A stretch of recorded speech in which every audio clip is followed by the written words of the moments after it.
All right. Hello, everybody, and welcome. Today, we want to talk about food. It's great at noon, right? Good time to talk about food. All right. So, as we always do, we get started right around noon, and I want to welcome you. We are recording.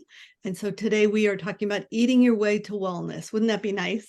So there actually is a way to do that, partnering your well-being and nutrition. My name is Judy Fredericks, and I'm your wellness liaison from the Wellness Center here at Rush. And I also would like to have Molly go ahead and unmute and introduce herself because she is my co-host today. Good afternoon. I'm Molly. I am a registered dietitian working in the Bariatric Surgery and Weight Loss Center. Thank you. All right. So as we always do, let's take a moment, put everything down, feet on the floor, back in your chair, hands in your lap. And let's just take 3 deep breaths, in through your nose, out through your mouth.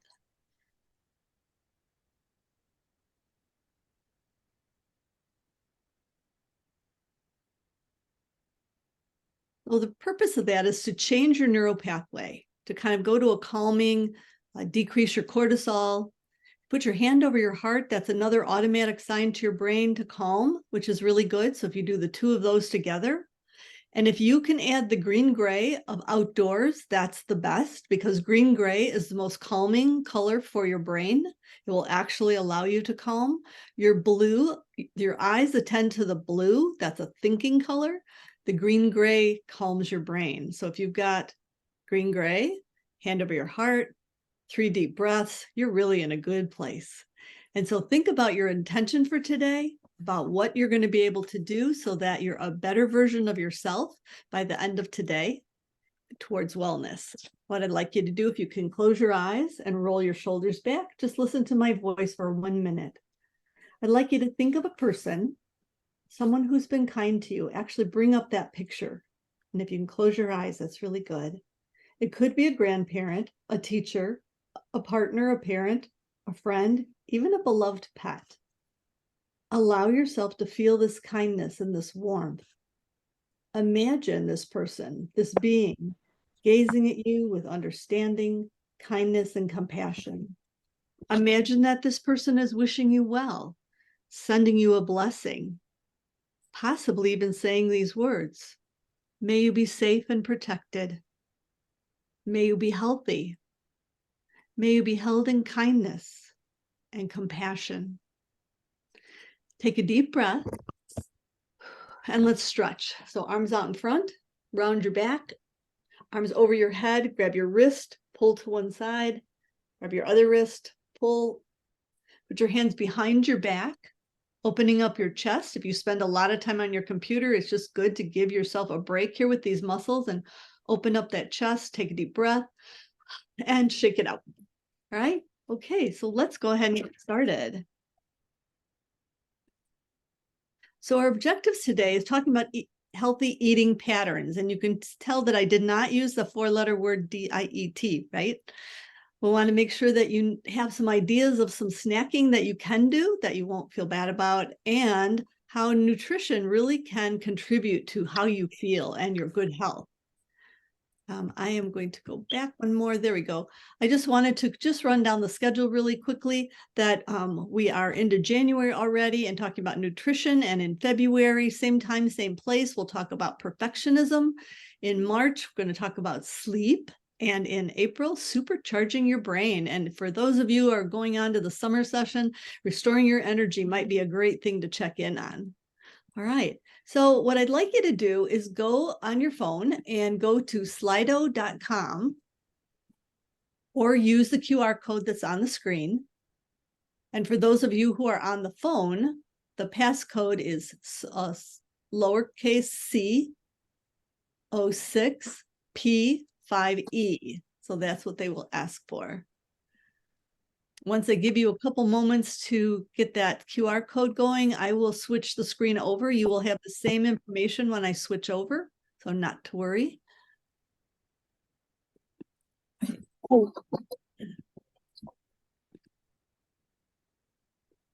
Right.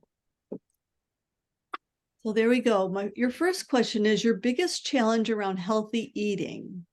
Time. Yeah.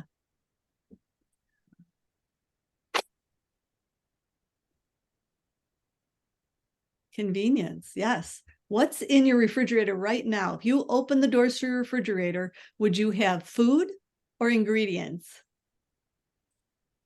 So ingredients means you'd have to make something. And if you're really, really hungry, you're going to go for the snacks, right? Yeah. Yes. Temptation, taste, stress, choices. Yes. Challenges around healthy eating. Boredom with the same stuff. Maybe we'll give you some ideas of some different kinds of things you can have in your refrigerator or in your cabinet that will help out. Definitely. And planning is a big thing because if you are able to plan, you do find yourself more successful, but it does take time. And so you have to plan that as part of your week whenever that's going to happen. All right. So now I'm going to go to the second question. Thank you for everybody who does that. Oh, I like that somebody put socializing, that's that could be good and bad, right? Yeah. All right. And the bigger the words, the more people are saying the same thing. So time and planning. All right. And we're going to go to one more. What comes to mind when you hear the word diet? When that is used in a sentence, what comes to mind? Or how do you feel? Now, a lot of people jumping on that right away. Yeah.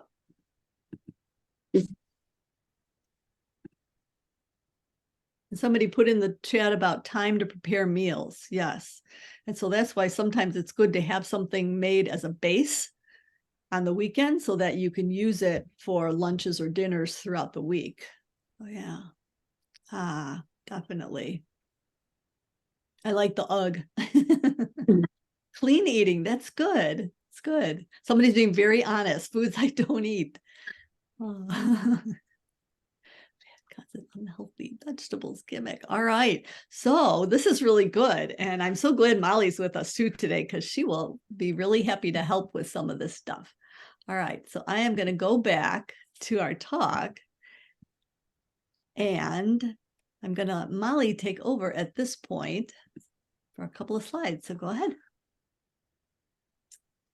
So I guess in anticipating what many people share with me, they view when they consider dieting, I tried to create sort of my own definition. And wouldn't you know it, your words line up exactly with what I hear over and over again, which is that we associate dieting with restriction, this kind of vicious cycle of trying to reduce how much you're eating. And I think a lot of people participated so perfectly to suggest that it feels like a gimmick, and it is one. It feels like a scam. It feels like something that does not work over time. I want to provide an explanation for this, and it might reinforce, or you might be well aware of why these aren't really working. For someone who's ever tried dieting before, which the vast majority of us absolutely have. This cycle of restriction, meal skipping, calorie reduction leads to excessive hunger. And I think anybody who's ever tried it before knows that feeling where you get particularly shaky, uncomfortable, feel like you can gnaw your arm off, and then you don't have great control of the foods that you're eating. So ideally, we're going to try to incorporate, or my solution for this, I suppose, would be to try to identify a way to balance your blood sugar so you don't have this vicious cycle of restriction, fewer calories, overeating, and sort of a blood sugar roller coaster that comes along with that. So this may be basic to most people, or not to others, but I think we hear in dieting culture about counting macros, and this is a very, very straightforward topic that has been like dietized a little bit. But I just want to define macronutrients as kind of the three different sort of building blocks that make up our food. We're probably more familiar with carbohydrates, fat, and protein as food elements as opposed to like macros. So the main sort of message I want to relay with how these foods impact our blood sugar and how they will contribute to blood sugar balance would be that carbohydrates have a significant, you can see this is related to blood insulin, but carbohydrates have a significant blood sugar response, protein less so, and fat really very limited blood sugar response. So this will this information will contribute to sort of how we might put together a meal that helps you to feel very satisfied, full.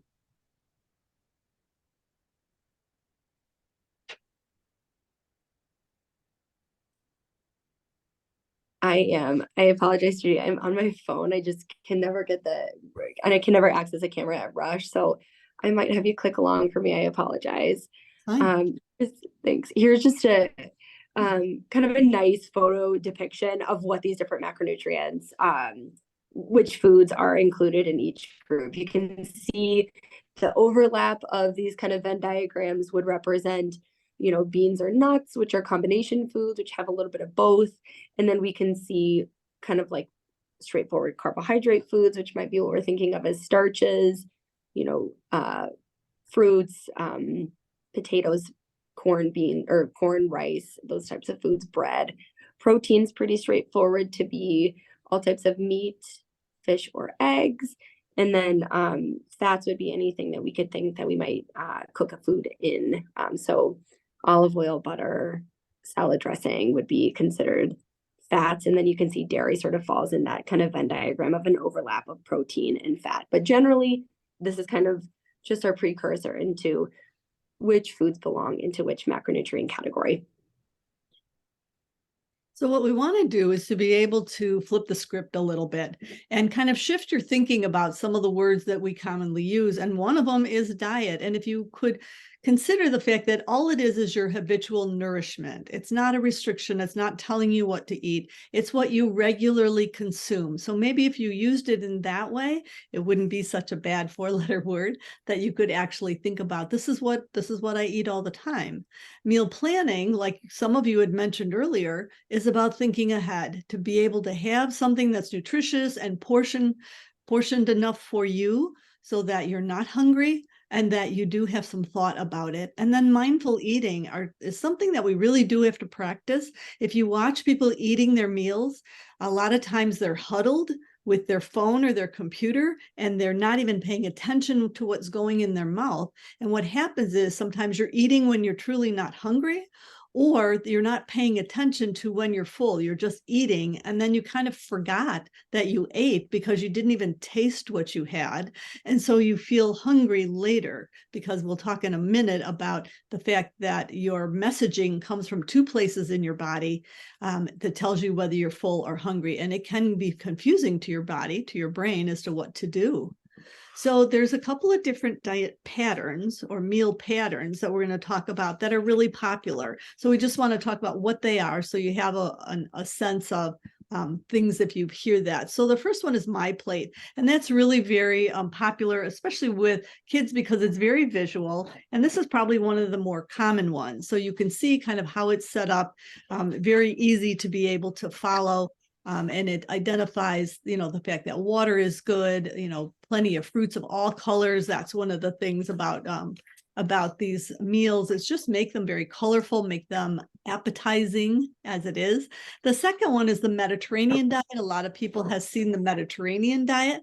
And the idea about this is really kind of pushing the fruits and veggies in a day, and then talking about bumping up a little bit more of the fish and the seafood. But I really like the fact that the base of this is being physically active and being social when you eat. So being able to talk to each other, have face-to-face kind of thing, instead of on your phone or on your computer kind of thing. So yeah.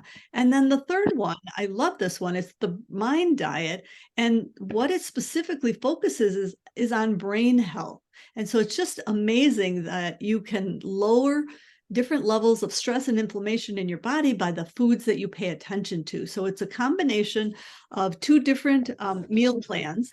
And this is the 6th straight year that it's been recognized by US News and World Report as the 3rd best plant-based diet and the 4th best overall meal plan.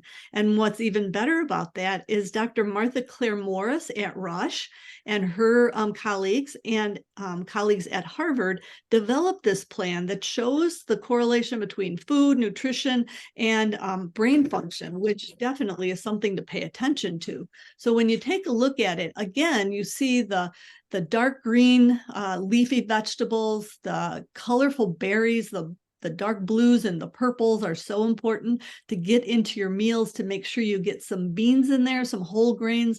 And then if you can kind of limit that bottom row, that's really helpful to your body, to your brain. And so just to be able to have that. Now, with each one of those, we have a little bit of a suggestion that you might want to try. If you're into cooking rice, and you've got a rice cooker and you've got things happening all the time with rice, you probably have some tomatoes, maybe some onions, and maybe in your pantry you might have a can of corn and some black beans. You can actually put together a really good burrito bowl with just some cheese, lettuce, some salsa, very tasty kind of thing that you can have to be able to kind of track just an example of that particular meal plan.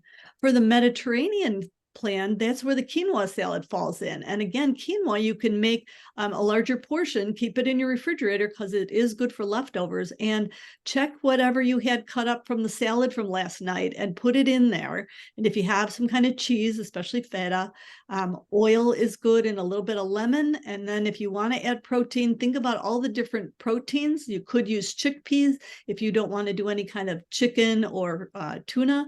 But again, a very quick thing, and it does last. It is good for leftovers. And then finally, on the third one, that Mind meal plan, there's some ideas for actual meals that you can do. And then over on the right, I'm just going to move us over our pictures over a little bit, and you can see some of the snack ideas. So peanut butter and wheat crackers. Lately I have found that naan bread. It's like that little triangular bread, and that you can put some hummus on it or some peanut butter on it, really good. And then any of the ideas that are listed on here, if you do use yogurt, to make sure that it's the plain yogurt, and then you add, so you want to add your blueberries or add any of that dark, rich berries. Those are really delicious. So those are some ideas that you can have for that.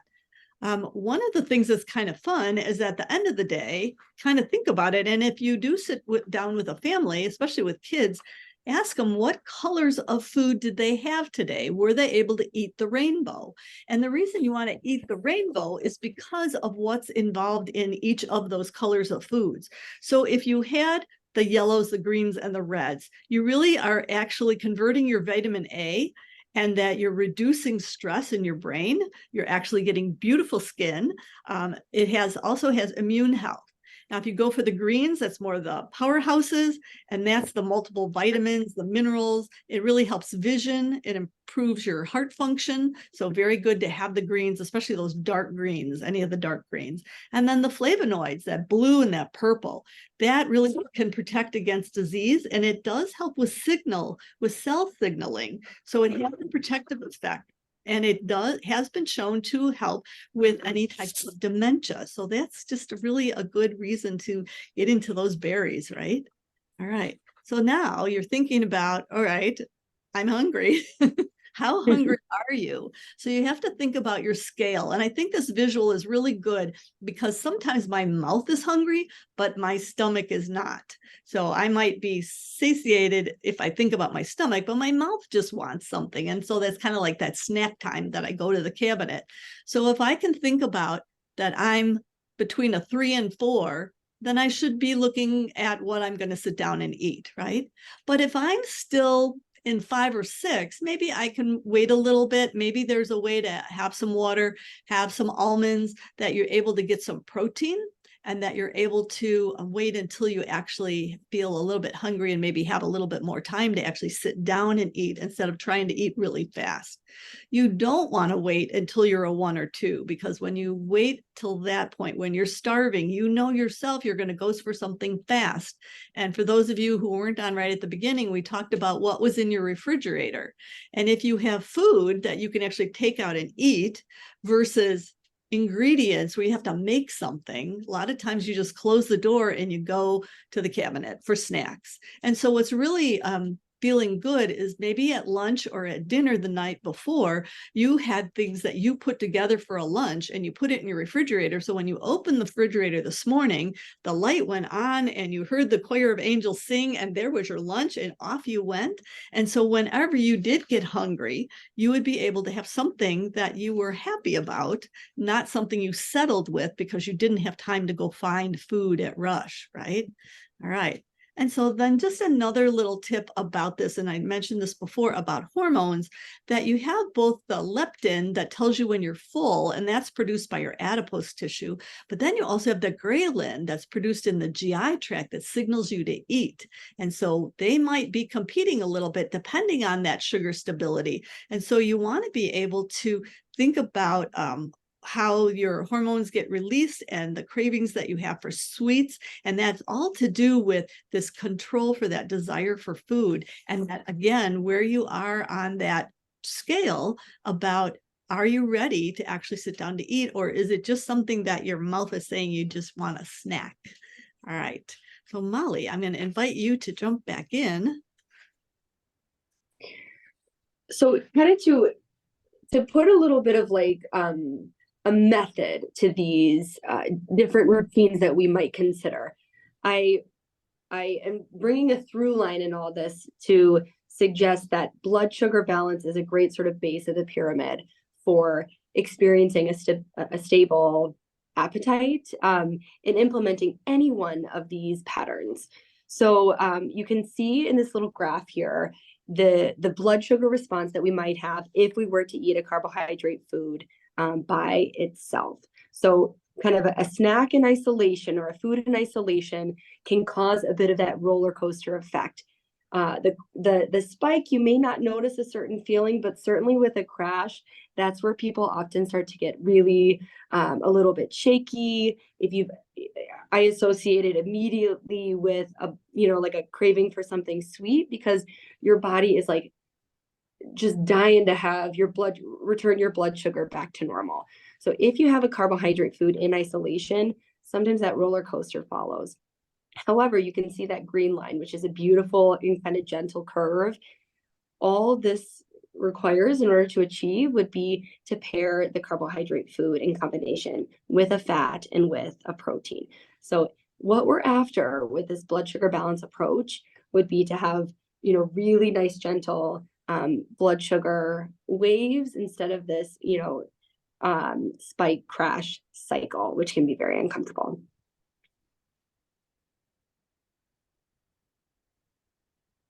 So kind of what this looks like on a plate, and in practicality, because I want to give you as much as I can specific numbers and really specific foods that might kind of fit within here. So 30 grams of protein seems to be necessary to really anchor a meal and provide satiety. This would be an equivalent to about 4 ounces of meat, fish, eggs, tofu, cheese, or other dairy foods. So I want to make sure it's very clear that there's such a wide variety of proteins that could be represented here. The same would go for a carbohydrate serving. The same would go for vegetables. You can see the vegetables about half of the plate.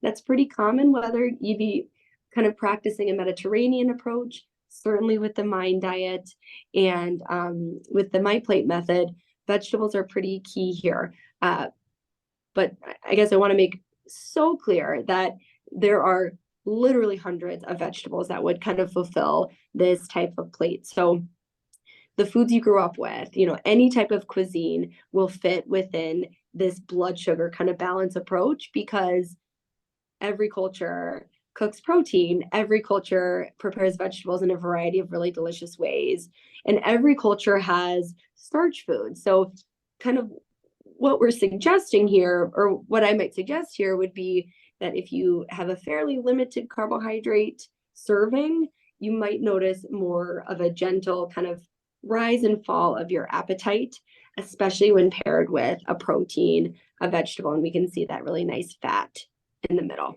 But those are some specifics in terms of the serving size we can kind of see here. So here are a couple specific examples of how you might make this work at Rush. And I love the first one, which would be a cheeseburger. I think it's like a super common lunch people might consider, but it may not make sense for this blood sugar balance. to have your cheeseburger made with a bun and with French fries on the side. So just a really common kind of tweak that I think it would be Burger Joint. They're really amenable to. You can, build your burger with a lettuce wrap and have fries on the side, or of course, vice versa. Eat the bun if that's important to you to keep it less messy, and then have, like a big side salad to make sure that that meal is really filling. I think we really commonly have vendors from Fuda that offer Mexican food or different types of Hispanic food. And they always offer to make something like a taco essentially into a bowl. So they do have a taco salad, and it comes with that big crispy fried thing, which is incredibly delicious, but it isn't, in my experience at least, it does not provide a nice landing for that 1 p.m., get back to work experience that we're really trying to jump charge. So sometimes, especially midday, I just have found that taco salad works so nicely. Eggs are offered in a variety of different places. Panera, I guess in different locations being the main one that I see. And they always have hard-boiled eggs down at the main cafeteria. And then there are really nice moderate carbohydrate, high protein meals available at Farmer's Fridge. So there are some really, really fantastic ways to take a blood sugar balanced approach to, I suppose I'm thinking mostly lunches here for most of us, but if you are on an off shift, even hard-boiled eggs are really available at every touch point at Panera and even at the pharmacy. So a couple examples of just some blood sugar balanced snacks. These may not be quite as specific to Rush, but they are certainly fantastic options. As Judy mentioned, get your ingredients in order in a little bit, and then you'll have really nice snacks ready to go for the week. So take a look here. You can see each of these snack examples will kind of be anchored with a protein. So I would encourage that even if you're having a snack, aim for at least about 10 grams of protein to ensure that you'll have, that same really stable blood sugar response afterward. If you incorporate carbohydrates, that's fantastic, but it does not need to be present in order to have that filling, satiating response. Some great examples that would be available in the pharmacy would be a wide variety of nuts. They offer string cheese and cheese squares. They offer a couple different protein bars if that's kind of more of your alley. And they have a lot of, what else would they have there? So sunflower seeds, peanuts, almonds, pumpkin seeds they offer, which are fantastic. Those little bulky like prosciutto or salami roll-ups are really filling. Again, they have hard-boiled eggs in the pharmacy. So you got to be a little creative, but the blood sugar balance snacks are absolutely available kind of right at our fingertips if we can dig beyond the fantastic and many numerous options available in like a chip or something like that. But there are some great snacks available at Rush. And again, I want to list out here just because it was mentioned, at the beginning, time, planning, and convenience are super key for meal prep. So I want to give you a combination of those in addition to some budget-friendly options. I look up groceries every day, so I am well aware, and obviously grocery shop myself, that I feel like we're all experiencing a pinch in this area. So I just want to make very, very clear that it's not easy, for a lot of people, but there are some budget-friendly options out there, and you can see those listed here. Obviously, some of the main ones would be, tuna, rotisserie chicken is fantastic. You cannot beat kind of like the bang for your buck in eggs. They do take more prep than some of these other foods, but that might be something to add as a staple or double the eggs that you might be purchasing on your grocery list because they are so protein rich. And then folks on here who've been grocery shopping for a lot of their lives might be well aware of this, but I just want to reiterate the strategy of, buying in bulk or kind of shopping the sale of a protein that may not always go on sale. So like if it's within your means to try to buy it, even if it's not on the menu, utilize your freezer and then, kind of basically plan ahead for weeks ahead. is there a preference when it comes to what kind of eggs you might purchase? That was a question that was just dropped in the chat, and I think it's a really good one. In terms of essentially the fatty acid quality, that will improve based on the diet that, the very diet that a chicken is eating as they are laying eggs. So, but that does not discount the protein that's present in your very most standard $1 Aldi eggs. They are just as wonderful and fantastic in terms of providing protein. They may not be as nutrient dense, so you may not be getting quite as much choline or some other nutrients that are present in eggs. So I usually suggest to buy the best that you can afford. For some people, that's dollar eggs. I mean, there might be some students on this call. I'm right with you. When I was a student at Rush, it was dollar eggs. That's just like, the season of your life. If you're able to afford a higher quality egg, pasture-raised eggs just offer a greater variety for the chicken. Of course, that's a more expensive way to raise chicken, so it's reflected in the price, but all types of eggs will offer that macronutrient benefit of protein. So kind of do the best you can in that regard. For carbohydrates, I wanted to provide a couple examples of some higher quality, higher fiber carbohydrates, some of which have been mentioned, and really nice, like a quinoa salad or things like that. Mixed nuts and peanuts tend to be cheaper than some of the other kind of fancy, walnuts, pecans, and other higher end nuts, I suppose. I usually suggest to skip trail mixes just because they tend to offer a really nice blood sugar spike for when we're hiking or doing something really active. But oftentimes if we're having a snack without kind of like the concurrent activity, they may not be. Oh, go ahead. Sorry, if someone had a question, please jump right in. And then you can see other lentils are a fantastic and very cost-effective way to get a really nicely protein dense and fibrous carbohydrate food. Fruit in season or on sale is sort of the best kind of budget strategy there. Mona, did you have a question?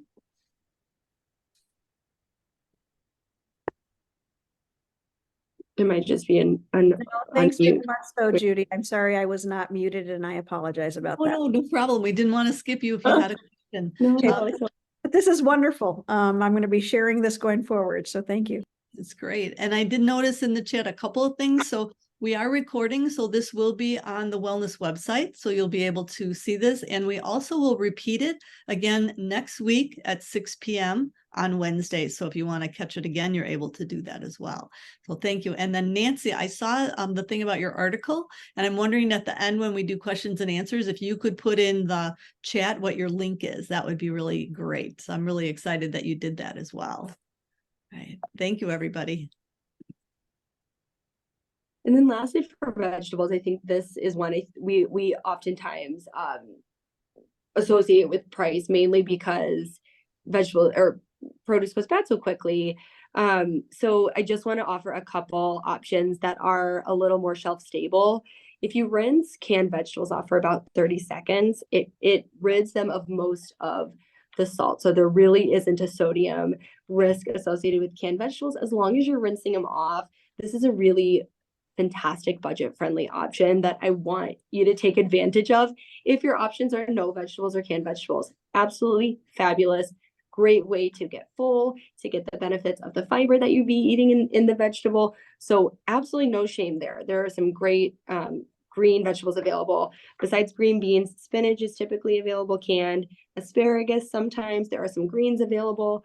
They're always going to taste better if we cook them fresh, but it's an absolutely fantastic halfway measure. Frozen vegetables are probably, the best shelf stable option in terms of, they have very little added to them often. And nowadays you can get a lot of them nicely processed. And I say that because it's a taboo word, but all it would mean is that someone is doing some of the prep for you. So rice vegetables are a really great example of that. And Green Giant and Bird's Eye have a couple really cool options for rice broccoli and some other preps that just take out, some of the some of the time that, you know, none of us have to sit around and cook a gourmet meal for an hour and a half every night. A couple other shortcuts you can kind of see listed here. Shredded cabbage, shredded broccoli are really nice. Baby carrots are stuff that you know you would eat if it's kind of on hand right there ready for you. Certainly eating it with like a dip or a fat that's going to help with the blood sugar stability. And then salad kits are kind of overlooked sometimes. I try to steer clear of the ones that have a particularly like sweet flavoring, just because the dressing tends to be really high in sugar, and that's something out of your control if you're buying it as a kit. But some of the more savory flavors, it's like, again, if the option would be tear open the salad kit in a moment of true hunger, or, you know, skip right to the chips. If you have some of those salad kits or pre-prep stuff as protection, essentially, they can work wonders for our busy schedules, and especially to address like that time and convenience concern that I know we all associate with achieving a healthy diet. And then next, I want to run through just a couple kind of fun swaps for different ingredients that may add a little bit of fiber, add a little bit of more of a blood sugar stable element to foods that we eat commonly. So we can see oatmeal is not a particularly high fiber food, even though it has kind of a like a reputation for being super, super filling. If you add a bit of chia or displace some of that oat for chia, it's going to add quite a significant serving of fiber, might make the food a little bit more filling for longer, and it's going to contribute to less of a blood sugar spike. It cooks the same way in the microwave, by the way. You just cook it all together. If you're cooking microwave, same on the stovetop, so you add it in all at the same time. So lettuce wraps are not some huge surprising innovation, but just a reinforcement that they work so nicely. So certainly this could be like a romaine heart, where you're just like literally chopping the end off, eating the thing, you know, sandwich meat, burger, taco, whatever it might be, right out of there. Or many restaurants and fast food places now are like totally on board with serving your burger, your sandwich, XYZ this way. So it cannot hurt to ask, mainly considering, again, an hour from now, am I going to be crashing or am I going to be really stable? That's what the lettuce wrap is going to kind of represent. Spaghetti squash is a super fun substitute that's maybe a little bit less commonly known than something like a zucchini noodle. Basically, it's like a big yellow squash that looks like a football. You can roast the whole thing without even cutting into it, or you can cut it in half and scoop out the little kind of like squishy pumpkin insides, like other gourd vegetables. And then when you fork it out, it strings out just like spaghetti. It's going to take on the flavor of the sauce you're cooking it with and cheese you're melting on it. So it's a fantastic kind of canvas for like Italian flavors or something you cook with a noodle. So I love this substitute. This one is awesome. It is a truffle. It's a cheese waffle, essentially replacing your Eggos in the morning or something that you might put on toast or with bread. Essentially, it has two ingredients, neither of which will cause any blood sugar spike. And that is 2 eggs, a cup of cheese, and then you get this $10 Dash waffle maker you probably see every time you go into Target, and cook each little chaffle for about 2 minutes or so. It puffs up very nicely. I keep like 10 of them in the fridge when I cook them, and then you toast 1 or 2. And essentially, like, the world is your oyster at that point. You can make avocado toast, put tuna salad on it, stick some deli meat on there in place of a sandwich.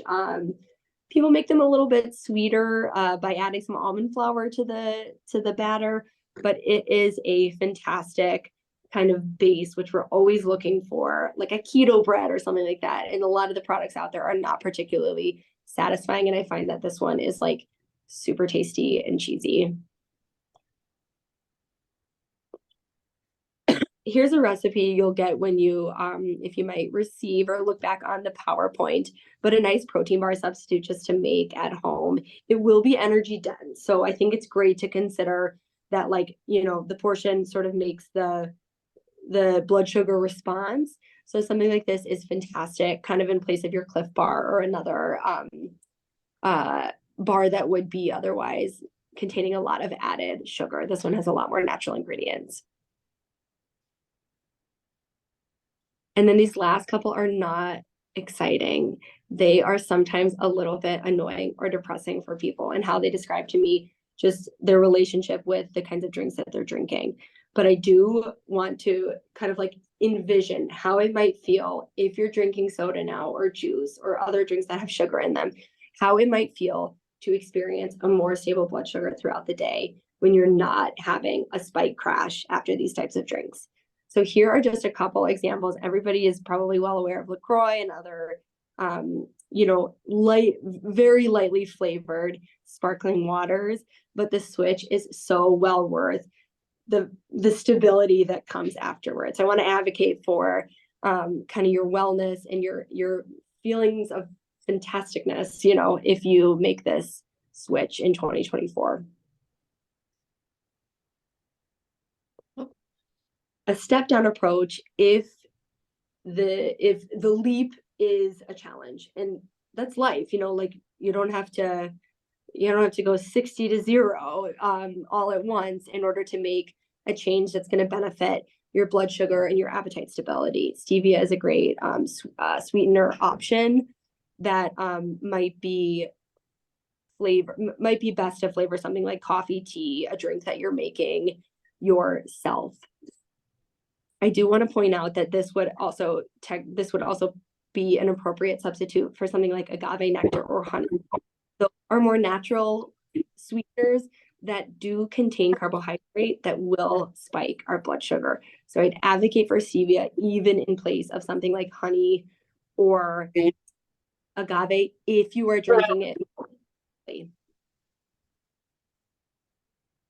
All right. And I want so to point out in the chat a lot of fantastic benefits of cutting out soda.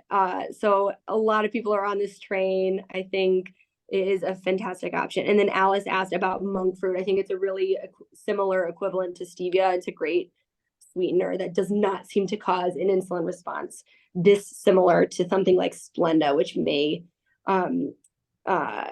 contribute to an insulin response that makes weight loss a little bit more challenging. yeah, very good stuff in the chat. Thank you guys for sharing your wisdom as well and your experience. Some of the other things we want to do is you see that there are a lot of different choices at Rush. And so you can plan ahead if you haven't made something for yourself and you think ahead about what you're going to need to do when you do get a chance to eat. You don't want to spend your whole time hunting for food. And so besides Starbucks, you can go to the cafeteria, and FUTA is not an acronym. It's just the company that brings in local vendors. And if you actually step back and take a broad look at how the cafeteria is set up, it's really done well. And so you can see things that are very healthy. You can see things that may have different cultural flavors to them that you might like to try. Then there's some of the usuals that you can get, like quick food, but it's just kind of nice to take a moment and really take a look at how it got set up. You can order ahead for Panera if that's something that you're able to afford. You can take a look at the different food carts that come to the units now, which is pretty amazing that they do around. And they also have one that goes to their Robb building and stays there for the lunch hours. So you're able to get food from there. If you are looking for vending machines, my favorite one for years and years and years is the one in the academic facility that was actually created by a Rush student, and it's color coded. So you'll see the top shelf is red, things that you probably should have just very infrequently. Yellow, that it's okay, but maybe you have a better choice. And the green, that actually these are pretty good snacks if you need to snack.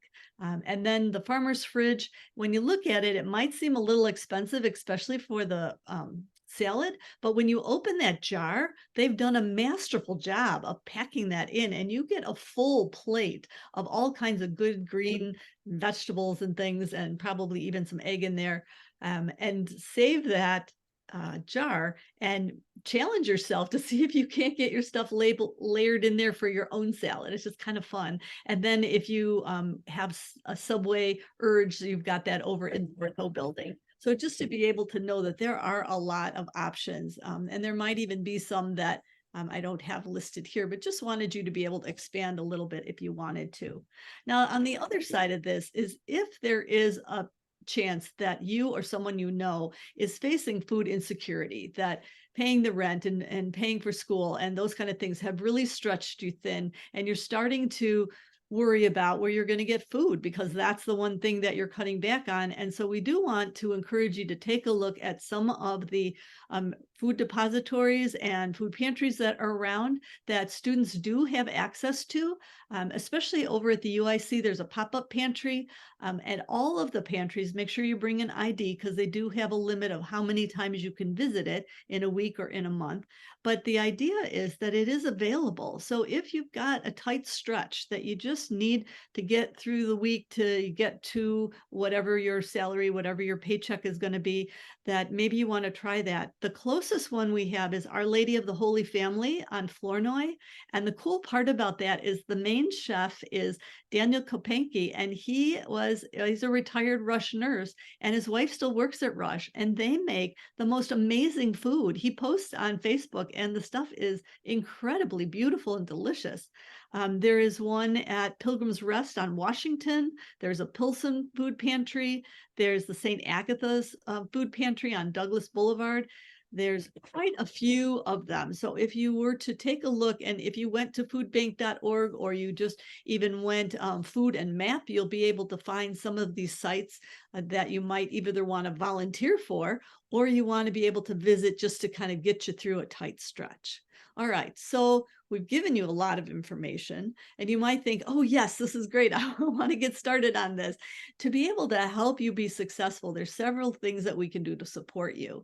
That if you're really looking for a different way to eat, if you really want to think about meal planning and the things that Molly's been talking about, you can work with a clinical nutrition dietitian. If you're thinking about medical weight loss, we do have a department here at Rush that will be very serious about medical weight loss.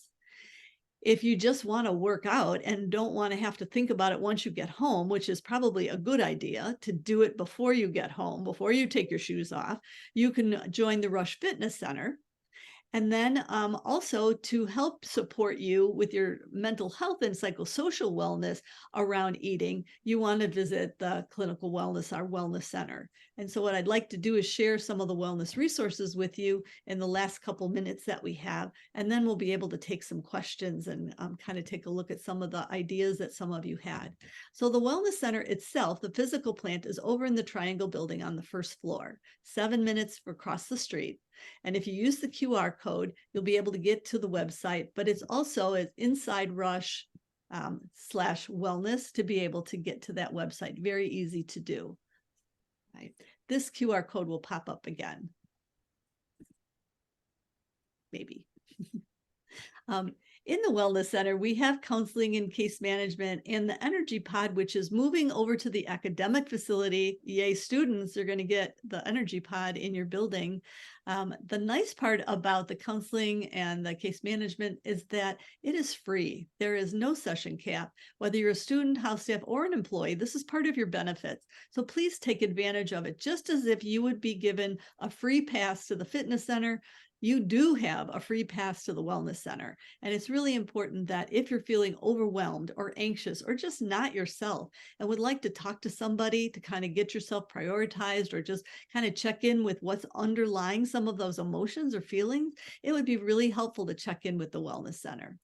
If you went to the website, which is insiderush.rush.edu/wellness, this is what you would see, and you'd be able to schedule your own appointment.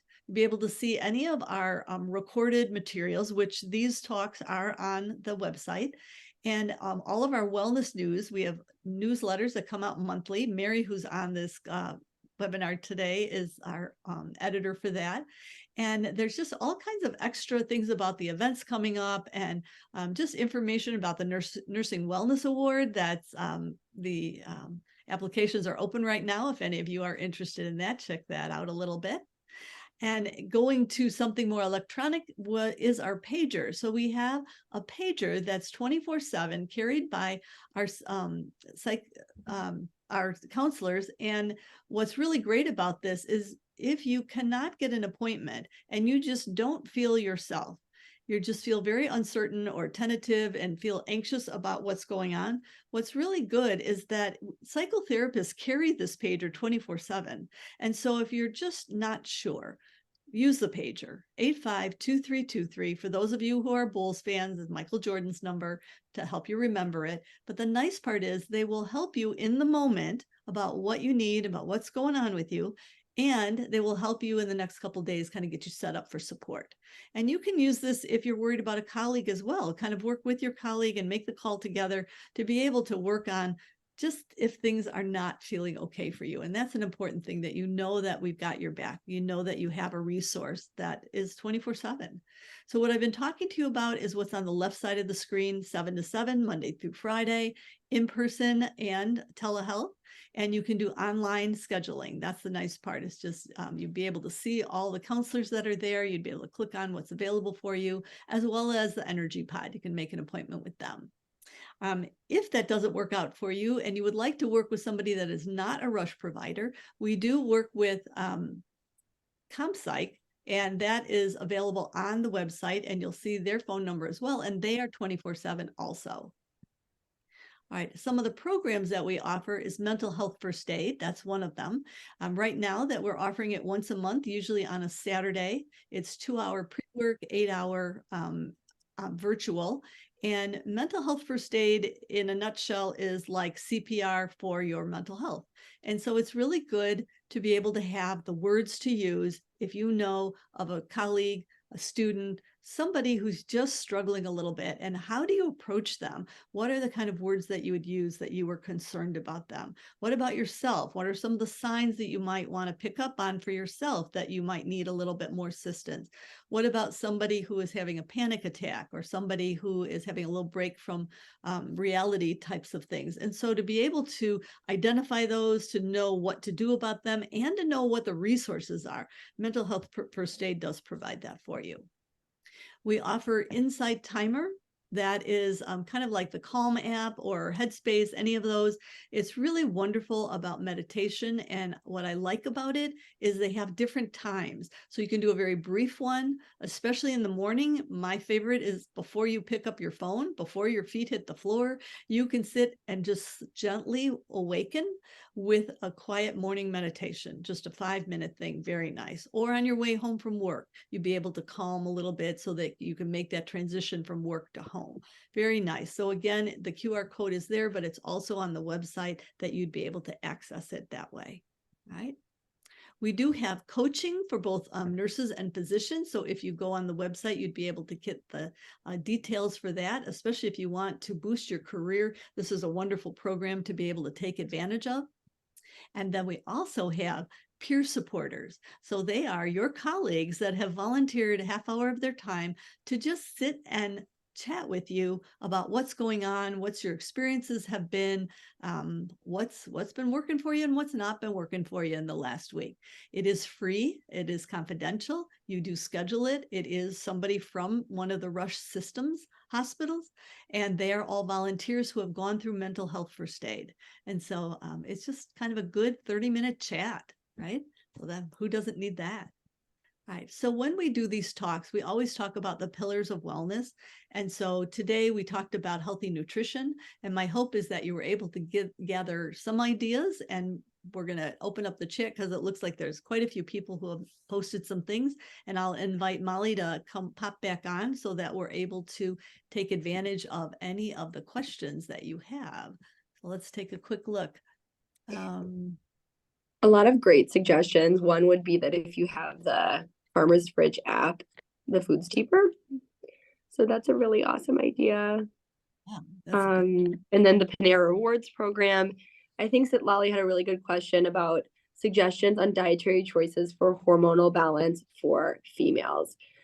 We, in the Rush Center for Weight Loss, which is kind of the medical weight loss arm of like the bariatric surgery and weight loss clinic, we do have medical weight loss providers who might be able to provide a better insight into this. Otherwise, folks on here might be more aware of like if the Rush Women's Center offers some more like, female specific nutrition recommendations. Do you know of any resources like that? I think it's a really good question. Mona, I love your comment about less processed food. So here's this little saying for you. All right, and I see that Mary That's put funny. about mental health first aid in the next class that's coming up. So if anybody is interested, that you are able to register for either January or February. And then Judy, if you have the contact info, or just maybe go back to the slide if you could with the nutrition, the different clinics that are offered. There was a person who requested some contact information. Be there in a second. May I ask a question while we're waiting? Yeah. Absolutely. And I'm sorry, Molly, if I missed this at the very beginning, but did you talk about organic versus not organic? Because I understand that there's that dirty dozen and then the clean 15 list. And as we're Yeah. thinking of budgets and what we should be spending our money on for organic and not, and there's also lentils and flours and things of that sort. And so could you shed a little light on that, please?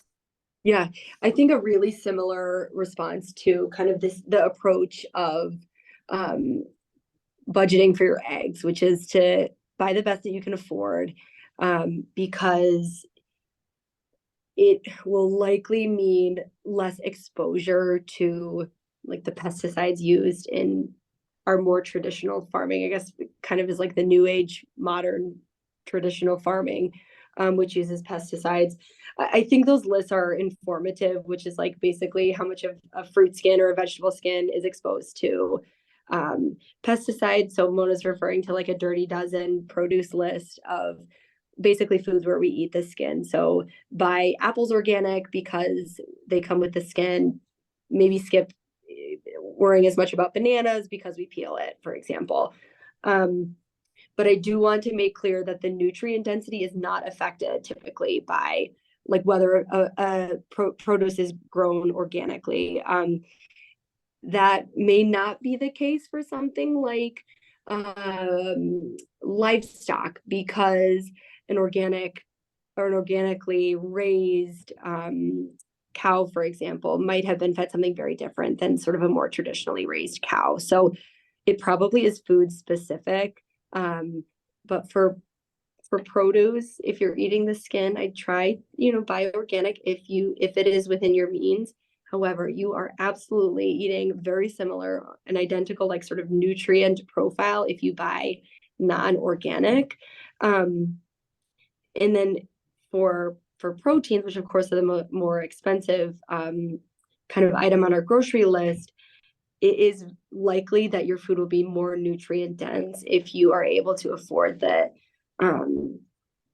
type of good grazing or feeding practices that agriculture was able to eat a higher quality diet. Grass-fed beef is a great example.